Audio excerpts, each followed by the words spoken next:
Bigger, and also then when I didn't understand, and also then when I said something in a wrong way, or I didn't understand something right, then I got hit, because my mom said that if words don't help, you have to feel, and this is a way to educate me. And my mom said that if words don't help, like if explaining doesn't help anymore, then you have to feel, and that this is just a way of educating. I now think that this isn't really good.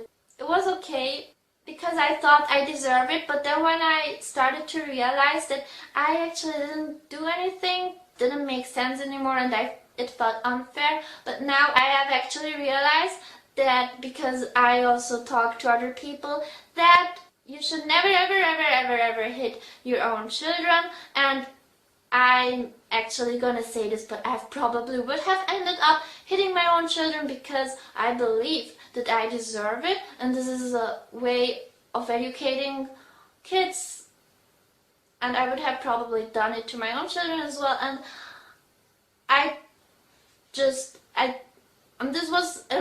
it was something really big, I realized, and I will definitely never ever hit my own children.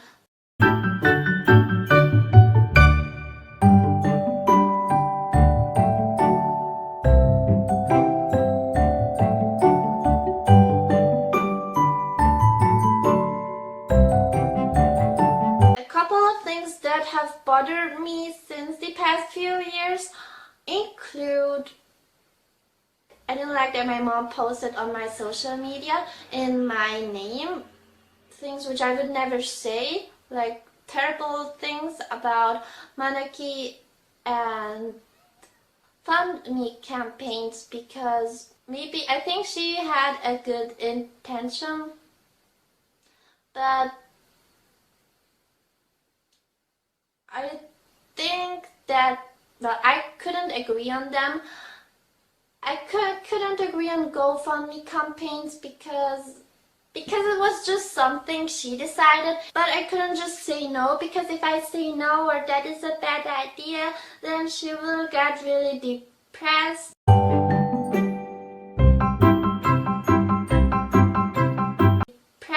And say that it would be better to kill herself, and that is also a reason why it's just, talking about suicide is not a bad thing, but I'm quite used to her talking like that, and it made me, and she never harmed herself. In contrary, when she had a knife and said she is going to cut her wrist, she then took the knife and threw it towards me, but it missed and got stuck in the painting behind me.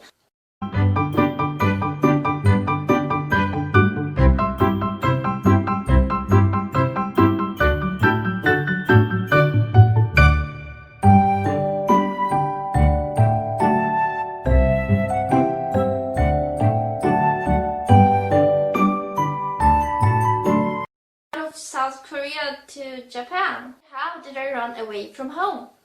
The most important part was changing the password to my account and disconnecting any linked accounts so she can't have access to them anymore. This was actually quite difficult because our accounts are linked with each other's accounts on like 4 different devices. So what I had to do is, when I went to my Korean language school, I took 2 of my mom's phones and returned home earlier when she wasn't at home, so I could unlock and change all the passwords and disconnect our accounts.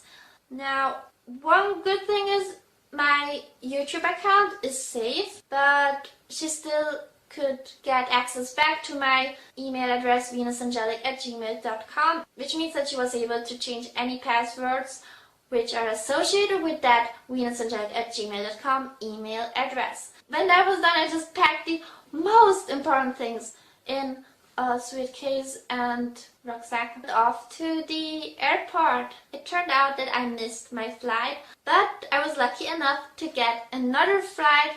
About 2 days later, after arriving in Japan, my mom said she will come to Japan as well to bring me my belongings and to spend my birthday with me. At first I was like, maybe we can get along, but they're sending me a manaki, uncomfortable emails and posting weird pictures on Instagram. I just thought it can't be helped anymore because communicating normally it seemed so impossible, and I just thought that I can't be helped anymore. So I really didn't feel like spending my birthday with my mom, and then even on my birthday she still wrote me unfriendly comments on Instagram.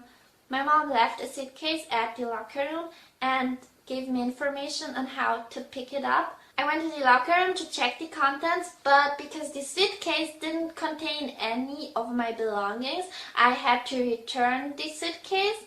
Then my mom said she will come to the airport, so I decided to meet her at the airport. Then she said that I stole things from the suitcase, and then she also refused to give me my PIN to my bank account and pulled my arm, and I was dragging her because I wanted to go away, but she didn't let me, so security had to come. So when security comes, she let go, but yeah, she was still shouting that.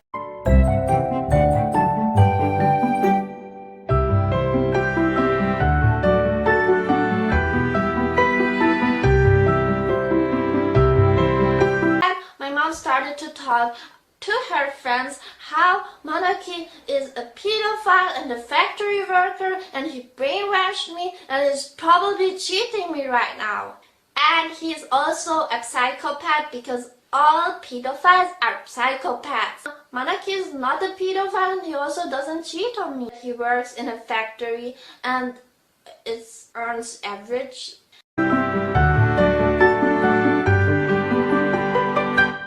Anyway, in the end, ironically, he turned out to be a mini version of my mom.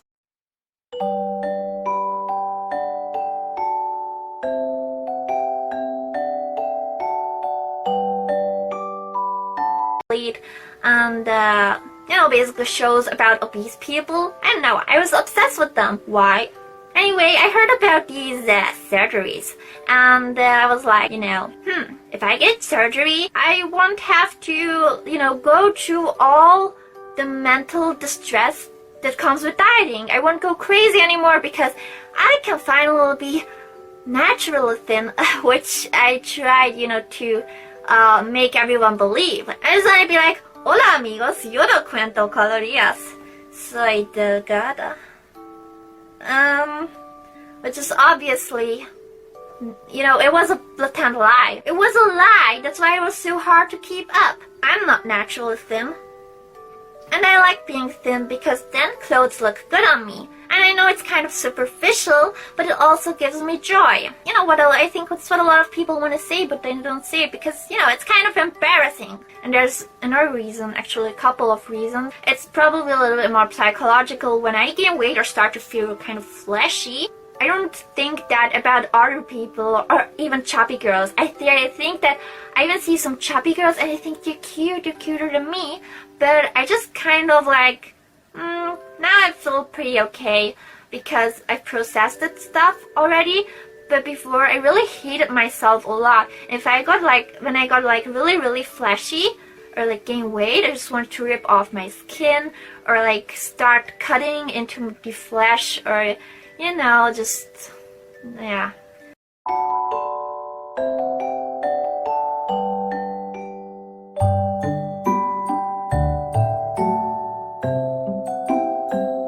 be hospitalized. The doctors didn't know what the cause of the dehydration and weight loss was. So if you ask me how I got to the point, it is because I couldn't drink or eat anything. So I still tried to eat or drink, but I puked out anything I ate. Not because I wanted to, but because I couldn't keep it in my stomach. I puked about 10 to 15 times a day for about an entire month.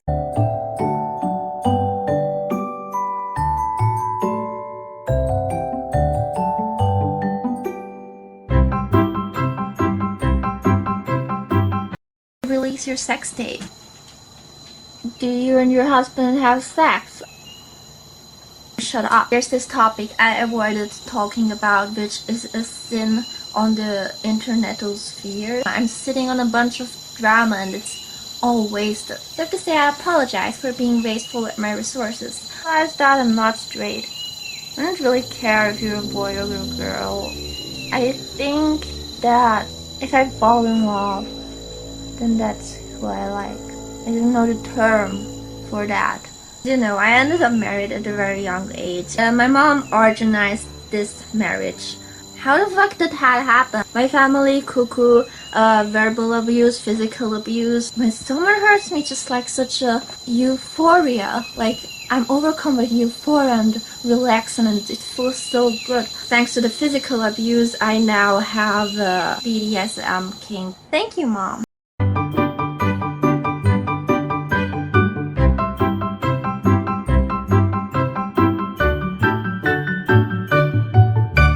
It was actually very relieving to just flash my titties to my 800 followers on OnlyFans, because it was like wow, it's what was I scared of? Sometimes I go back to that picture and think, Venus, you really did it.